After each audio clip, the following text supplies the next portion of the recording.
Welcome to my YouTube channel gain education. आज की इस वीडियो में हम पढ़ेंगे क्लास 10 साइंस का chapter number 2 acid base and salt. ये इस चैप्टर का पार्ट नंबर 3 है। इसमें हम पढ़ेंगे मोर अबाउट सॉल्ट्स। ठीक है, तो हमने पहले पढ़ा था कि सॉल्ट की फॉर्मेशन हो रही है बहुत सारी रिएक्शन के दौरान, है ना। तो हम इन्हीं अलग अलग तरीके के सॉल्ट को इस पार्ट में कवर करेंगे। तो देखो, सॉल्ट बहुत टाइप के होते हैं, जैसे potassium sulphate, sodium sulphate, calcium sulphate, magnesium sulphate, copper sulphate, sodium chloride, sodium nitrate, sodium carbonate, aluminium chloride. बहुत सारे टाइप के सॉल्ट्स होते हैं। मेन जो सॉल्ट होता है वो कौन सा होता है? सोडियम क्लोराइड, जो हम नॉर्मली अपने घरों में भी यूज़ करते हैं, है ना। और कुछ सॉल्ट जैसे NaCl, Na2HO4, Na2SO4, KCl, ये सब भी सॉल्ट्स हैं, है ना। अब इन सॉल्ट्स की pH वैल्यू क्या होती है? तो देखो, जो सॉल्ट्स होते हैं वो क्या होते हैं? न्यूट्रल होते हैं, जिनकी pH वैल्यू क्या होती है? 7, है ना। हमने pH स्केल में देखा था। अब जो सॉल्ट्स होते हैं वो स्ट्रॉन्ग एसिड वाले भी होते हैं, वीक एसिड वाले भी होते हैं, स्ट्रॉन्ग बेस वाले होते हैं और वीक बेस वाले भी होते हैं। तो जो वीक बेस वाले सॉल्ट्स होते हैं उनकी pH वैल्यू कैसी होती है? Less than 7। और जो स्ट्रॉन्ग बेस वाले सॉल्ट होते हैं उनकी pH वैल्यू होती है मोर देन 7। ठीक है, अब क्या आता है? केमिकल फ्रॉम कॉमन सॉल्ट, मतलब जो हमारे कॉमन सॉल्ट्स होते हैं उनके केमिकल्स, है ना। देखो, हमने मोस्टली पढ़ा है कि जो सी वाटर से हम सॉल्ट को कंटेन करते हैं उसको क्या कहते हैं? सोडियम क्लोराइड, है ना। ये सॉल्ट मेनली हम यूज़ करते हैं अपने घरों में, और इन सॉल्ट में बहुत सारी इम्प्योरिटीज़ पाई जाती है जिसको हम प्योर करते हैं, ना। इन्हीं सॉल्ट्स को हम ज़्यादातर मेनली अपने घरों में भी यूज़ करते हैं। इसी सॉल्ट के लिए महात्मा गांधी ने अपना डांडी मार्च भी चलाया था, है ना। इसी सॉल्ट के टैक्स पर जो टैक्स इम्पोज था उसको फ्री करने के लिए, है ना। अब देखो, यहाँ पर आ जाती कुछ सॉल्ट्स की फैमिली। जैसे कॉमन सॉल्ट्स बहुत सारे हम केमिकल से मिलकर बनाते हैं। जैसे the common salt thus obtained is an important raw material for various material for dairy use such as sodium hydroxide, baking soda, washing soda, bleaching powder and many more. Let us see how one substance is use for making all this different substance. अब देखो, कुछ common salts हैं जैसे sodium hydroxide, baking soda, washing soda, bleaching powder. इन सब की formation के बारे में हम यहाँ पर पढ़ेंगे और इसमें कौन कौन से सब्सटेंस यूज़ हो रहे हैं उसके बारे में पढ़ेंगे। तो सबसे पहले कौन सा आता है? Sodium hydroxide. सोडियम हाइड्रोक्साइड कैसे बनता है? जब हम किसी भी सोडियम क्लोराइड के एक्वा सॉल्यूशन, जिसको क्या कहते हैं? ब्राइन भी कहते हैं। एक्वा सॉल्यूशन मतलब उसमें पानी भी प्रेजेंट होगा, है ना।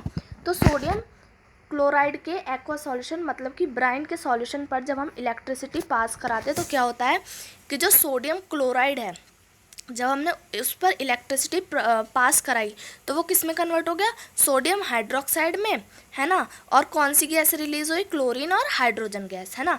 इस प्रोसेस को हम क्लोर एल्कलाई प्रोसेस भी कहते हैं। क्यों कहते हैं? क्लोर मतलब क्लोरीन और एल्कलाई मतलब बेस, यानी सोडियम हाइड्रोक्साइड। ठीक है, अब जो क्लोरीन गैस है ना वो एनोड की तरफ चली जाएगी और हाइड्रोजन गैस कैथोड की तरफ, मतलब क्लोरीन माइनस और हाइड्रोजन प्लस। ठीक है, और जो सोडियम हाइड्रोक्साइड का सॉल्यूशन है वो कहाँ पर बनेगा? कैथोड की तरफ बनेगा। ठीक है, जैसे यहाँ पर इसमें शो कर रखा है इस पूरे डायग्राम में। ठीक है, अब आ जाते हैं दूसरा type of salt which is bleaching powder. ठीक है, ब्लीचिंग पाउडर हम कैसे बनाते हैं उसको देख लेते हैं। तो ब्लीचिंग पाउडर बनाने के लिए हमें क्या करना पड़ता है? जो सोडियम क्लोराइड था, मतलब ब्राइन जो सॉल्यूशन था, उस पर हमें कौन सी गैस पास करानी होती है? जो सोडियम क्लोराइड यानी ब्राइन था, है ना, उस रिएक्शन के दौरान जो हमारी क्लोरीन गैस निकली थी ना, क्लोरीन गैस, उस क्लोरीन गैस को हमें ड्राई स्लेक्ड लैम यानी कि कैल्शियम हाइड्रोक्साइड के ऊपर से पास कराना होता है। तो क्या होता है? जो कैल्शियम हाइड्रोक्साइड है ना वो क्लोरीन के साथ रिएक्ट कर लेता है और क्या बनाता है? कैल्शियम क्लोराइड और वाटर। ठीक है, अब इसके यूज़ क्या होते हैं? ब्लीचिंग पाउडर के कुछ यूज़ भी होते हैं। उसमें फर्स्ट यूज़ क्या है? Wood pulp. पेपर फैक्ट्री में जो वुड पल्प होता है उसको ब्लीच करने का इसका काम है ना। और कॉटन और लाइनन जो टेक्सटाइल इंडस्ट्री होती है उनमें कॉटन को और लिनन को भी ब्लीच करने का इसका काम होता है। और जो वॉश्ड क्लॉथ होते हैं लॉन्ड्री में उनको भी ब्लीचिंग करता है ये ब्लीचिंग पाउडर। ये ब्लीचिंग पाउडर किसी भी केमिकल इंडस्ट्री में एज अ ऑक्सीडाइजिंग एजेंट भी यूज़ होता है और वाटर को फ्री फ्रॉम जम्स बनाने के लिए भी इसको हम यूज़ करते हैं। अब थर्ड हमारा आ जाता है क्या? Baking soda. तो बेकिंग सोडा कैसे बनता है? सोडियम क्लोराइड वाटर, CO2 और अमोनिया की रिएक्शन से उससे क्या बनता है, अमोनियम क्लोराइड और सोडियम हाइड्रोकार्बोनेट, जिसको हम सोडियम बाइकार्बोनेट भी बोलते हैं। ठीक है, अब देखो अगर हम सोडियम बाइकार्बोनेट को हम हीट करेंगे तो हमें क्या मिलेगा, सोडियम कार्बोनेट, वाटर और CO2। ठीक है, अब इसके यूज़ क्या होते हैं, सोडियम क्लोराइड के मतलब सोडियम बाइकार्बोनेट बेकिंग सोडा के, कि बेकिंग सोडा के मिक्सचर से हम क्या बना सकते हैं, माइल्ड एसिड भी यूज़ कर सकते हैं और इसको हम एज अ टार्ट्रिक एसिड भी यूज़ कर सकते हैं, है ना।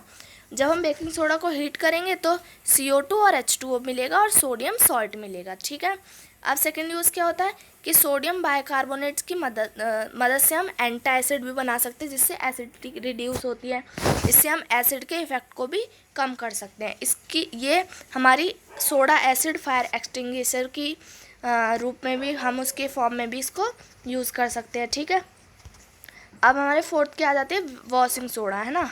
वॉशिंग सोडा कैसे बनता है, सोडियम कार्बोनेट के जो क्रिस्टल्स होते हैं उनको क्या करना है, हमें रिक्रिस्टलाइजेशन करना है, मतलब उससे हीट करना है, फिर हमें क्या मिलेगा, नहीं, जो हमारे सोडियम कार्बोनेट रिक्रिस्टलाइजेशन हो जाता है, मतलब जो उसमें हम हीट करते हैं तो उसके जो वाटर वेपर निकल जाते हैं, उसको फिर से हमें क्या करना है, उसमें वाटर से उसकी रिएक्शन करानी है, तो हमें क्या मिलेगा, सोडियम कार्बोनेट हाइड्रोक्साइड। ठीक है, सोडियम कार्बोनेट हाइड्रोक्साइड, जिसको हम वॉशिंग सोडा भी कहते हैं।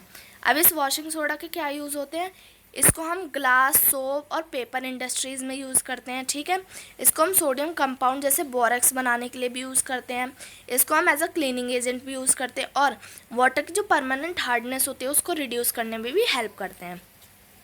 अब देखो यहाँ पूछा गया है, क्या जो सॉल्ट्स के क्रिस्टल होते हैं वो सच में ड्राई होते हैं या फिर उनमें वाटर प्रेजेंट होता है। तो देखो सॉल्ट के जो क्रिस्टल्स होते हैं उनमें वाटर प्रेजेंट होता है, हमने देखा था ना पहले, यहाँ पर Na2CO3 10H2O, उसमें भी वाटर था, वो वेट था। CuSO4 5H2O, इसमें भी वाटर है। CSO4 2H2O, इनमें भी वाटर प्रेजेंट रहता है, मतलब कि जो 1 मोल ऑफ यूनिट होती है सॉल्ट की, उसमें 5 मॉलिक्यूल्स ऑफ वाटर प्रेजेंट रहते हैं। ठीक है, अब आ जाते हैं हमारा प्लास्टर ऑफ पेरिस पे, है ना। प्लास्टर ऑफ पेरिस POP आपने अपने देखी होगी, घरों में नॉर्मली यूज़ करी जाती है। POP कैसे बनती है, जो कैल्शियम सल्फेट के जो क्रिस्टल्स कैल्शियम सल्फेट होता है उसको 373 केल्विन पे हमें क्या करना पड़ता है, जिप्सम जो होता है ना, कैल्शियम सल्फेट, उसको 373 केल्विन पे हीट करना पड़ता है, जिससे वो अपना वाटर लूज़ कर देता है और क्या बन जाता है, CSO4 हाफ H2O। वैसे मेनली इसका जो फॉर्मूला होता है क्या होता है, मेनली जो इसका फॉर्मूला होता है वो क्या होता है, CSO4 2H2O, जिसको हम जिप्सम कहते हैं। जिप्सम से प्लास्टर ऑफ पेरिस बनाने के लिए क्या करना पड़ता है, हमें इस जिप्सम को 373 केल्विन पे हीट करना पड़ता है, तो ये किस में कन्वर्ट हो जाता है, CSO4 हाफ H2O। अब ये CSO4 को हाफ H2O जो हुआ है, इसको हमें फिर से जिप्सम बनाना, तो क्या करना है, इसकी वाटर से रिएक्शन करानी है। ठीक है, अब ये जिप्सम कहाँ पर यूज़ होता है, इस जिप्सम को हम टॉय बनाने में यूज़ कर देते हैं, डेकोरेशन मटेरियल बनाने में यूज़ कर देते हैं, और जो डॉक्टर्स होते हैं वो इसका इस्तेमाल कहाँ करता है, प्लास्टर करने में यूज़ कर देते हैं ना, तो इसका बहुत जगह यूज़ होता है। और इसको हम क्या कहते हैं, कैल्शियम सल्फेट हेमीहाइड्रेट, इसका क्या है, केमिकल फॉर्मूला है। ठीक है, तो यहीं से हमारा चैप्टर होता है ख़त्म। अगर आपको वीडियो समझ आई है तो वीडियो को लाइक करना और चैनल को सब्सक्राइब करना।